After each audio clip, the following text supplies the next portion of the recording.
Guibard, bonjour. Bonjour. Vous êtes directeur d'Institut Mines Télécom Business School et président de la commission développement durable et responsabilité sociale de la conférence des grandes écoles. Alors nous allons parler de développement durable et de RSE dans les business schools. Comment est-ce qu'il faut les enseigner? Comment les mettre en place dans les cursus? Alors pour commencer, est-ce qu'on pourrait prendre quelques éléments de définition? Vous préférez notamment le terme de RSE à celui de développement durable. Est-ce que vous pouvez nous expliquer pourquoi? Oui, alors le développement durable, c'est un concept global qui vise à assurer le développement aujourd'hui en préservant l'avenir, en préservant les intérêts des générations futures sur les dimensions économiques, sociales et environnementales. La responsabilité sociale ou sociétale des entreprises, qu'on peut étendre à l'ensemble des organisations, c'est le fait pour une organisation, pour une entreprise, de prendre en compte dans ses actions, dans ses décisions, tous les impacts que cela aura sur l'ensemble des parties prenantes à court et long terme. Et par partie prenante, il faut entendre bien évidemment les actionnaires, les personnels, les salariés et les clients, mais d'une façon beaucoup plus générale, ça peut être aussi les partenaires et surtout, ça peut être la société de façon générale et ça peut être la planète, l'environnement. Par cette définition, en fait, la RSE est d'une certaine façon l'application concrète du développement durable dans l'entreprise. Et c'est dans ce sens-là que je préfère effectivement avoir RSE, qui est plus dans l'action, qui est plus directement dans les mains de l'entreprise que le concept plus général de développement durable, qui devrait d'ailleurs s'appeler développement soutenable. Et alors justement, les étudiants, la RSE, c'est un enjeu majeur pour eux. Comment les former? Comment intégrer ce paramètre dans les cursus d'enseignement supérieur? Alors, la RSE, ou le développement durable, c'est effectivement quelque chose de très important pour les étudiants, c'est quelque chose de très important pour les établissements d'enseignement supérieur de recherche que nous sommes. Nous formons les acteurs de l'économie de demain.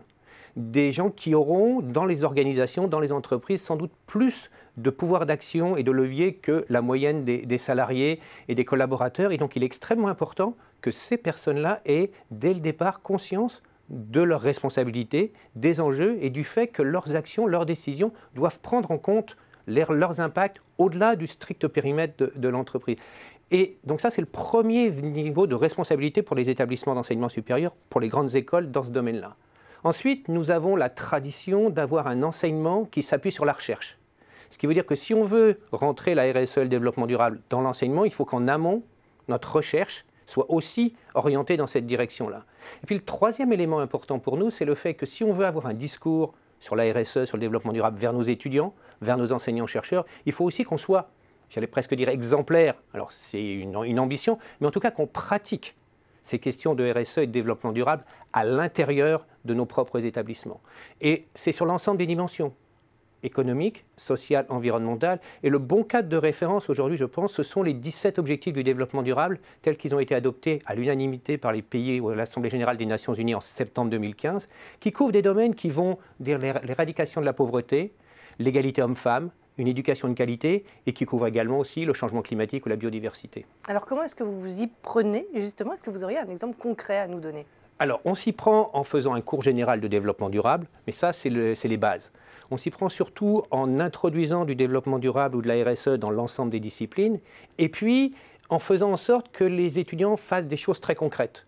Si je veux prendre un exemple emblématique dans mon école, à l'Institut Mines Télécom Business School, on fait rejouer la COP21 à nos étudiants.